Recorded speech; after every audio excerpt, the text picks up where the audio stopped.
Hi. எனக்கு தெரிஞ்சு நிறைய பேருக்குள்ள பிரச்சனையை பற்றி இன்றைக்கி நம்ம பேச போகிறோம்.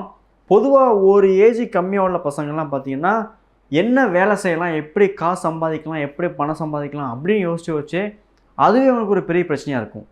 ஓரளவுக்கு ஏஜ் ஆனதுக்கப்புறம் அவங்களுக்கு ஒரு பிரச்சனை என்னென்னா, சம்பாதிப்பாங்க.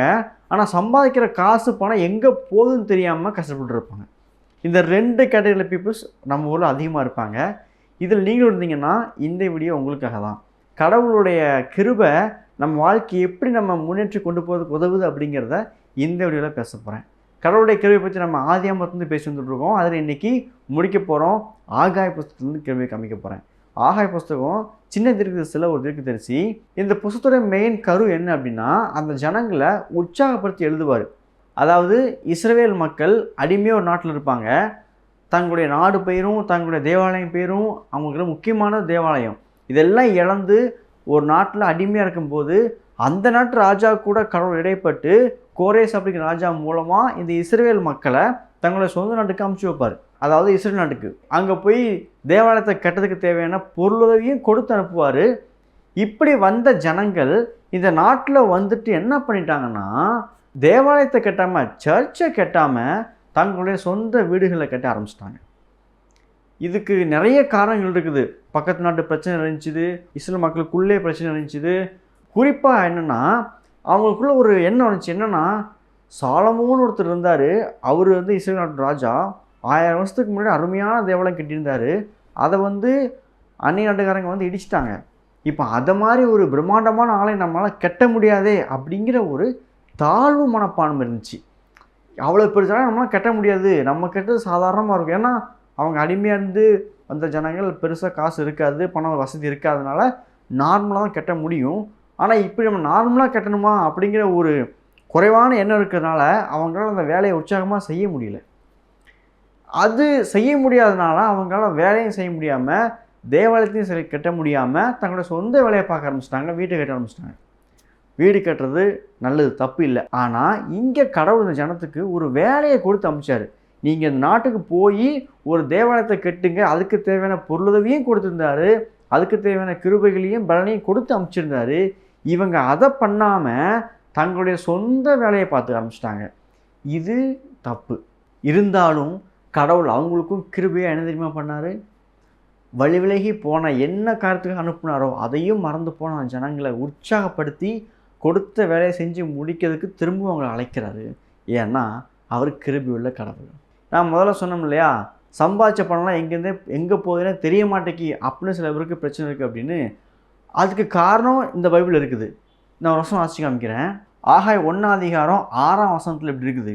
நீங்கள் திரளாய் விதைத்தும் கொஞ்சமாய் அறுத்து கொண்டு வருகிறீர்கள். அப்படின்னா இவங்க நிறைய விதைக்கிறாங்க. அந்த காலத்தில் விவசாயம் தான் பெரிய பிஸ்னஸ்ஸு.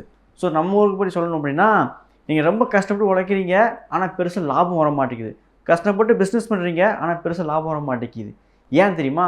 இங்கே ஆகாய சொல்லுவார், நீங்கள் கடவுளுடைய ஆலயம், அதாவது கடவுள் உங்களுக்கு கொடுத்த வேலையை விட்டுட்டு கடவுளில் ஃபஸ்ட் ப்ரையாரிட்டி கொடுக்காம உங்களோட வேலையும் உங்களுடைய சொந்தத்தையும் சொந்த தொழிலையும் நீங்கள் ஃபஸ்ட் ப்ரையாரிட்டி கொடுத்ததுனால அதை முன்னெடுக்கிறதுனால வைக்கிறதுனால தான் இந்த பிரச்சனை வருது அப்படின்னு ஆகாய சொல்லுவார். இன்றைக்கும் நிறைய பேருக்கு பிரச்சனை தெரியுமா? இன்றைக்கும் சில பேர் தங்களுடைய தொழிலையோ தங்களுடைய வியாபாரத்துலேயோ தங்களுடைய பிஸ்னஸ்லேயோ மேலே வர முடியாததுக்கு முக்கியமான காரணத்தில் ஒரு காரணம் என்னென்னா, கடவுளை முதல்ல வைக்காமல் தங்களையும் தங்களுடைய வெல்ஃபரையும் முதல்ல வைக்கிறது. பைபிள் சொல்லுது, சகலமும் அவருக்காகவும் அவர் மூலமாய் உண்டாயிற்று. அவர்னா இயேசு கிறிஸ்து. கடவுளுக்காக உருவாக்கப்பட்ட உலகத்தில் நம்ம கடவுளை முதன்மையாக வச்சுட்டு செய்ய ஆரம்பிக்கும் போது அதில் நமக்கும் லாபம் வருது, ப்ளஸ் நம்மளும் தேவனுடைய திட்டத்தை நிறைவேற்றி முடிக்க முடியுது. நான் ஃபஸ்ட் சொன்னேன்ல, சில பேருக்கு என்ன செய்யன்னு தெரியல. ஒரு பெருசாக சாதிக்கணும், ஏதாவது ஒரு வேலைக்கு போகணும், சம்பாதிக்கணும் அப்படின்னு ஆசை இருக்குது. ஆனால் என்ன செய்யன்னு தெரியாமல் இருக்காங்க தெரியுமா? அவங்களுக்கு என்ன பிரச்சனைன்னா, ஆக்சுவலாக அவங்க நம்ம ஒன்றும் பெருசாக செய்ய முடியாதே, சாதாரணமாக இருக்குமே அப்படின்னு நினைப்பாங்க. நான் அந்த இஸ்ரேல் மக்கள் மாதிரி தான். சாலமோன் ஒரு பெரிய தேவாலயம் கட்டினார். ஆனால் அதை மாதிரி நம்மளால் பெருசாக கட்ட முடியாதே, நம்மளால் சின்னதான கட்ட முடியும் அப்படிங்கிற எண்ணமே அவங்க வேலை செய்ய விடாமல் வீட்லேயே முடங்கி படுக்க வச்சிருது. நான் உங்களுக்கு கூட சொல்லட்டுமா? கடவுள் இங்கே சொன்னார், நான் வாசிங்க அப்படிங்கிற வசனத்தை 2ஆம் அதிகாரத்தில் 4ஆம் வசனம். ஆனாலும் செர்பபாலே, செர்பபேல்னா அந்த ஜனங்களை வழிநடத்து வந்தவன், அவன் தான் தளபதியமாக செயல்பட்டவன். ஆனாலும் செருபாபேலே நீ திடன்கொள் என்று கர்த்தர் சொல்கிறார். யோத்சதாக்கின் குமாரனாகிய யோசுவா என்னும் பிரதான ஆசாரியனே, யோசுவாவும் பிரதான ஆசாரியனாக இருந்தும் ஜனங்களை வழிநடத்தினான். நீ திடன்கொள், தேசத்தில் எல்லா ஜனங்களே நீங்கள் திடன்கொள்ளுங்கள், வேலையை நடத்துங்கள் என்று கர்த்தர் சொல்லுகிறார். ஏன்? நான் உங்களுடனே இருக்கிறேன் என்று சேனைகளின் கர்த்தர் சொல்லுகிறார். அதாவது இஸ்ரேல் மக்கள் நம்மளால் பிரம்மாண்டமான தேவாலயம் கட்ட முடியாத அப்படின்னு சோர்ந்து வேலையை செய்யாமல் இருக்கிறாங்களே, அவங்களுக்கு சொல்கிறாரு திடன் கொள்ளுங்கள், நான் உங்கள் கூட இருக்கிறேன். ஏன்னா முந்தின ஆலயத்தின் மகிமை பார்க்கிலும் பிந்தின ஆலயத்தின் மகிமை பெரிதாக இருக்கும். அப்படின்னா நீ ஃபஸ்ட்டு பண்ண ஆலயத்தை காட்டிலும் அது சைஸில் வேணால் பார்க்கறதுக்கு பெருசாக இருந்திருக்கலாம். ஆனால் நீ இப்போ செய்ய போகிற இந்த ஆலயத்தில் நான் என்னுடைய மகிமையை கொண்டு வர போகிறேன், இந்த ஆலயத்தை மகிமையினால் நிறைய பண்ணுவேன் என்று சேனைகளின் கர்த்தர் சொல்கிறார். கடவுள் இங்கே சொல்கிறாரு, நீ செய்கிறத செய், நான் உனக்கு கொடுத்த வேலை நீ செய். அந்த வேலையின் மூலமாக வரக்கூடிய மகிமையை, அந்த வேலையில் அந்த காரியத்தில் நான் மகிமையை கொண்டு வருவேன். ஏன்னா உனக்கு அந்த வேலையை கொடுத்தது நான், உனக்குன்னு அந்த ப்ராஜெக்டை கொடுத்தது, உனக்குன்னு அந்த ஒரு நோக்கத்தையும் ஒரு பர்பஸையும் கொடுத்தது நான். நீ தைரியமாக செய், உன் கூட நான் இருக்கேன், உன்னோட உடன்படிக்கையின் வார்த்தையின்படியே பரிசுத்த ஆவியானவர் உன் கூட இருப்பார் அப்படின்னு வசனம் இருக்கும். கடவுள் சொன்ன வேலையை விட்டு போன ஜனங்களுக்கு கிருபையாக கடவுள் அவர்களை தேற்றி திடப்படுத்தி உற்சாகப்படுத்தி அவளை செய்ய வைக்காரு.